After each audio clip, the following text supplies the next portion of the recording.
Have you ever noticed that sometimes we root for the villain without even realizing it? Well, and maybe Joe Goldberg from the series You is the biggest example of this.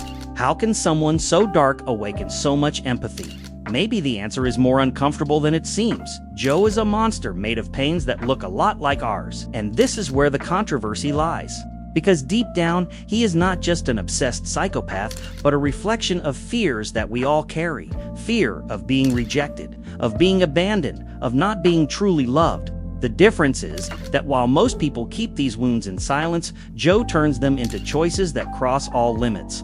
The most curious thing is that this keeps us glued to the screen because somehow we see pieces of ourselves in his darkness. It is uncomfortable to admit, but that is exactly why the series is so successful. And in this video, you will discover that understanding Joe is not just analyzing a fictional character.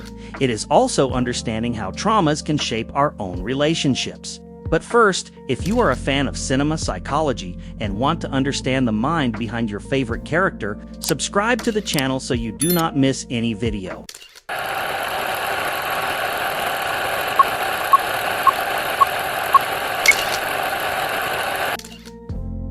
Joe Goldberg is that kind of character who, at first glance, seems like an ordinary man, owner of a calm, polite way, almost a dream neighbor. But that is exactly where the danger lies, because behind the shy smile and the attentive look, there is a mind that sees the world in a distorted way.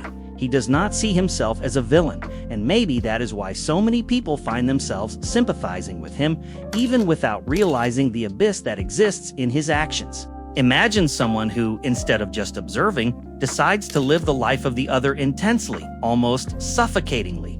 Joe is not just interested in a person, he dissects them, tries to understand every detail, as if he were capable of controlling them from that information. This obsession, disguised as love, creates a dangerous narrative, the romantic hero who actually hides a calculating creditor.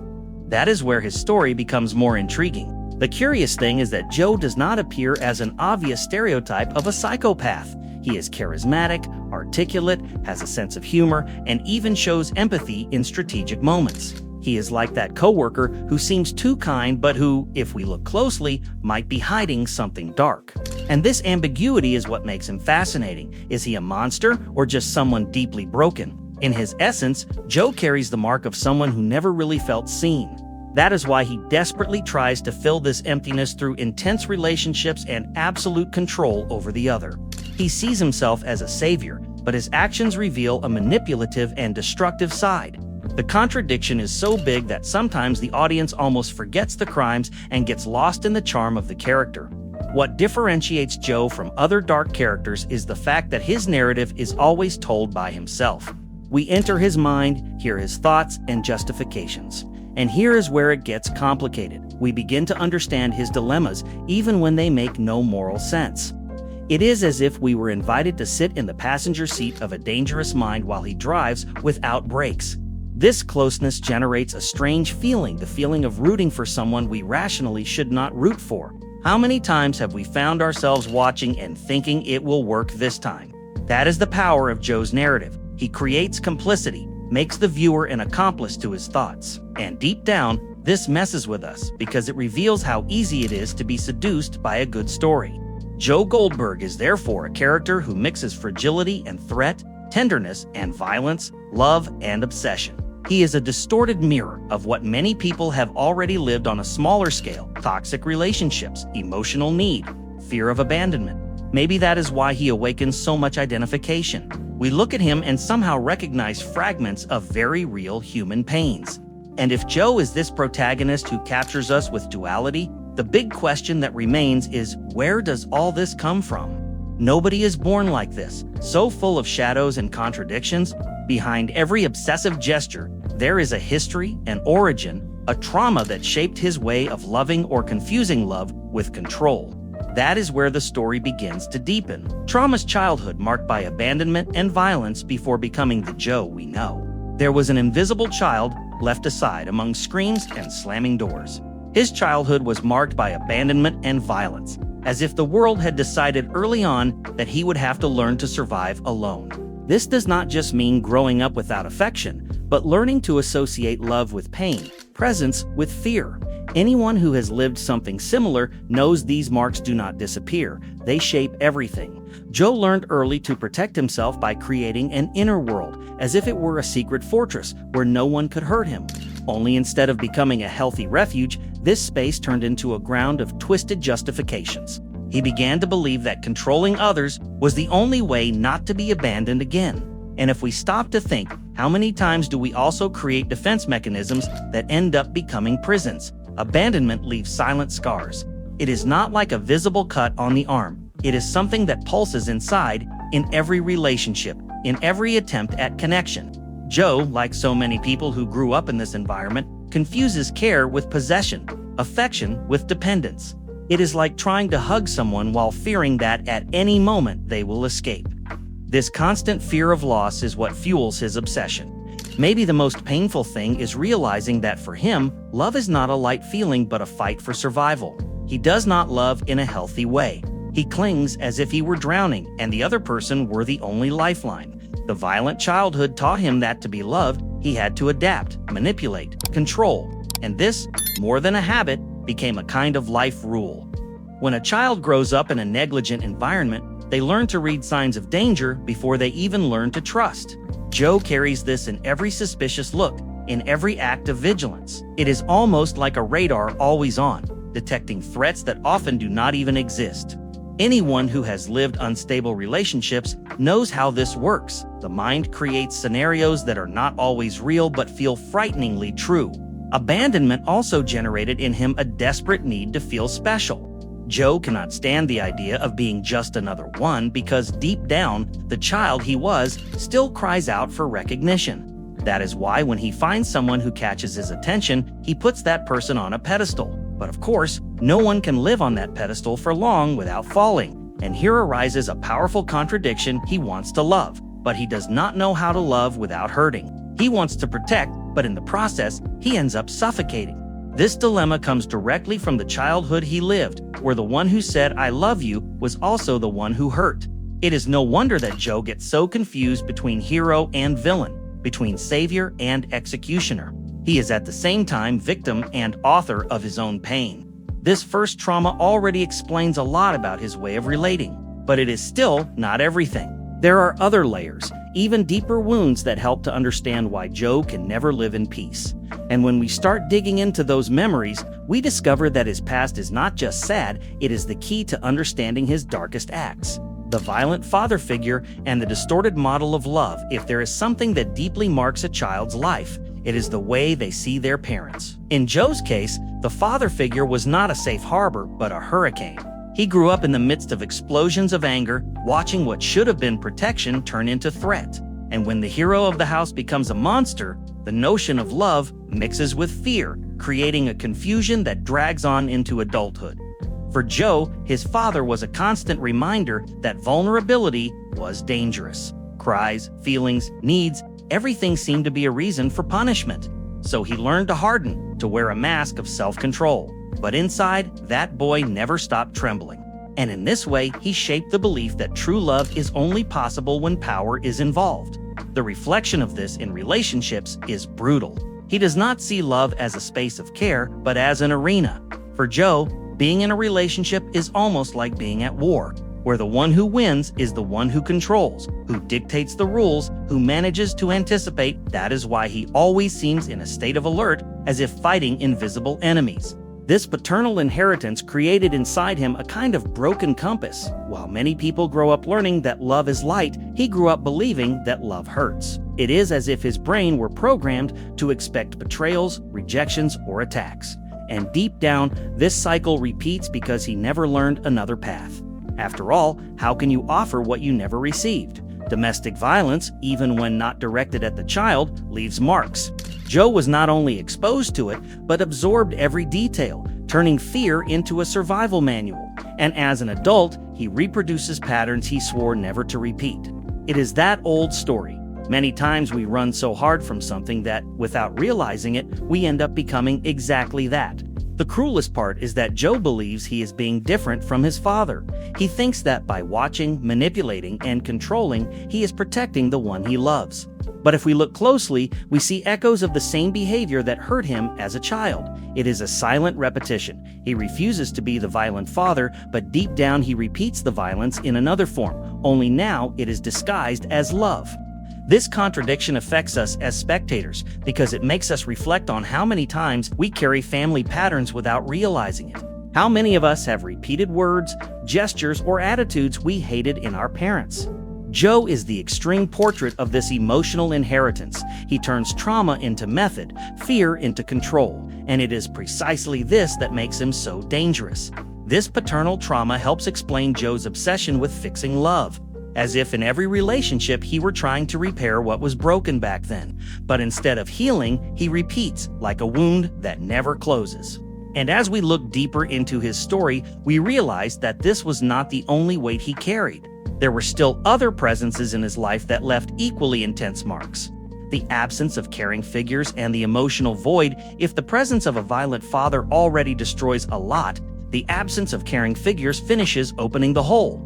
Joe grew up without consistent references of affection, without someone who would say, "It is all right, I am here." This lack of support creates a deep void, like a hunger that never goes away. That is why in adulthood he seeks to fill this space in every person he meets. The problem is that this kind of void cannot be filled from the outside in. The most genuine love may come the truest affection. If inside him the hole remains open, nothing seems enough. Joe, however, does not see this. For him, every new relationship is a promise of healing. As if finding the right person were the magic key to fixing everything that was broken back then, this behavior strongly resembles the dynamics of people who live in cycles of emotional dependence. It is as if the other person becomes a medicine, and with each dose, the withdrawal becomes even crueler. Joe does not just want company, he needs it.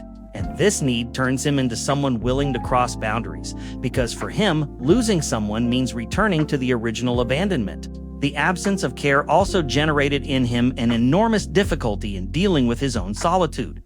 While some people learn to strengthen themselves in silence, Joe feels the emptiness like a monster that swallows him. That is why he cannot stand being without someone to project his obsession onto. It is not only about love, it is about emotionally surviving a desert he has never been able to cross. Those who have experienced a lack of care in childhood know well how it resonates in adulthood. The person may even appear strong on the outside, but inside there is always a child asking for comfort. Joe is the representation of that child. He dresses as a self-sufficient adult, but his choices reveal someone still desperately seeking a validating gaze. This neediness does not appear only in romantic relationships. It also overflows into the way he deals with friendships, work, and even strangers. Joe is not content just to connect. He needs to be sure he is indispensable. And this need pushes him more and more toward control, because deep down he fears being discarded at any moment. The most ironic thing is that the more he tries to fill the void with others, the farther he gets from the real solution. It is like trying to quench thirst by drinking salt water. The more he drinks, the thirstier he gets. Joe never learned how to emotionally nourish himself, and this is one of the greatest ghosts that haunts him. He looks outside for something that, in truth, he would need to build inside. This trauma, perhaps the most silent of all, is what sustains much of his choices. After all, how could someone love in a healthy way if they never knew what it was like to receive true love? And from there, it becomes clear how these pains shaped each of his choices, how these factors shape his choices. When we look at Joe, we do not just see his isolated actions, but a tangle of choices guided by trauma. Each childhood wound, each absence, each loss, functions like distorted lenses through which he sees the world. That is why his decisions, no matter how absurd they seem, make complete sense within his logic. He does not act only by impulse, but as someone who believes he is fighting against eternal abandonment. The abandonment he suffered turned him into a man incapable of fully trusting. This explains his need to watch, investigate, collect information. For Joe, knowing every detail of the other person's life is not invasion, it is protection. He believes that if he knows everything, he can avoid being left behind. But deep down, this constant surveillance reveals more fear than love. The violent paternal model taught him that power is synonymous with security. That is why he tries to take control in every situation. If he feels he is losing ground, he reacts intensely, as if his life were in danger. This distorted learning leads him to confuse domination with care and manipulation with protection. For him, controlling is loving, even if, in practice, it destroys the other person. The emotional void condemns him to an endless search. He is not satisfied with simply having someone by his side. He needs to feel that person is the center of his universe. And, as a consequence, he demands to be the center of their universe too. This insatiable thirst shapes his relationships into golden prisons. On the outside, they look devoted, but on the inside, they are suffocating. It is the direct reflection of what he never received. Poorly processed grief appears in every attempt to replace what he lost. Joe does not leave room for goodbye. He tries to recreate. That is why, when a relationship ends, he cannot simply accept it. He must immediately find another, as if he were swapping a piece in a puzzle. This cycle imprisons him because each new choice is already born carrying old pain. His choices also reveal a paradox. He acts like both hero and villain at the same time. He believes he is saving the people he loves from their own flaws, but in the process, he tramples their freedom. This illusion of being a protector leads him to justify unthinkable actions. Deep down, it is as if he were saying, "I know what is best for you, even if you do not know it." It is impossible to ignore how the sum of these traumas leads him to become an expert in emotional manipulation. He knows how to gain trust, how to seem like the perfect person, how to charm, but behind this facade exists the needy child, desperately trying to hold on to someone to avoid reliving abandonment. His choices, then, are less about pure malice and more about survival. All of this builds a pattern. Joe does not live relationships, he lives strategies. Each gesture, each word, each decision is shaped by the fear of losing, and the more he tries to hold on, the more he destroys. It is a tragic dance where the wounds of the past guide his steps in the present. And the curious thing is that when we look at his trajectory, we see exactly where these choices have taken him. Closing the analysis after going through Joe Goldberg's trajectory, it becomes impossible to see him only as the villain of the series. He is the result of poorly healed wounds, twisted choices, and a vision of love that never found a healthy path. His story provokes us because, on some level, it touches wounds that many carry, of course, in different degrees. What makes Joe so unsettling is precisely the fact that he is not just pure evil. He is human, flawed, contradictory, and perhaps that is why he creates so much identification. Who has never been afraid of being abandoned? Who has never tried to hold on to someone tighter than they should? It is uncomfortable to admit, but part of his darkness reflects common fragilities. Throughout the series, we see how each trauma turns into action, and each action reinforces his beliefs even more. It is a vicious circle where the past dictates the present, and the present prepares an inevitable future. Joe does not just make choices, he repeats patterns. And the most curious thing is that in many moments, he seems to sincerely believe he is doing good. This duality grips us as spectators. On one hand, we know his actions are dangerous. On the other hand, there is a part of us that understands his pain. It is like looking into a distorted mirror. We see exaggerations there, but we also see shadows of feelings we know well. And it is at this point that the narrative of the series becomes so powerful. Maybe that is what explains why so many people root for Joe, even knowing the chaos he causes. It is not that we support his actions, but we connect with the wounded part he carries. The series forces us to question, are we really that different, or have we just not reached the same extreme? This provocation is the heart of his story. Joe is an uncomfortable reminder that love, when confused with possession, can become destructive. And even more, that unresolved traumas find ways to repeat themselves. He shows how the line between care and control can be thin, and he makes us think how much of our own choices are guided by pains we never faced head-on. This analysis opens space to see beyond fiction, because if in Joe's case we see the extreme, in real life the signs can be more subtle. Toxic relationships, emotional dependence, fear of abandonment, all of this is more present in daily life than we imagine. Maybe not with his intensity, but still with deep marks. So tell me, what did you think of this analysis of Joe Goldberg? Did you manage to notice how, behind each of his actions, there are wounds that resemble situations many people have lived through? Now I want to know from you, which character would you like me to analyze in the next video on the channel? Leave your suggestion in the comments. It can be from another series, a movie, or even a book. It will be amazing to bring new stories and dive into this psychological side that always reveals much more than we imagine. And of course, if this content made sense to you, subscribe to the channel and turn on notifications so you do not miss any of the next videos. Here, we will keep uncovering characters and, at the same time, understanding a little more about ourselves.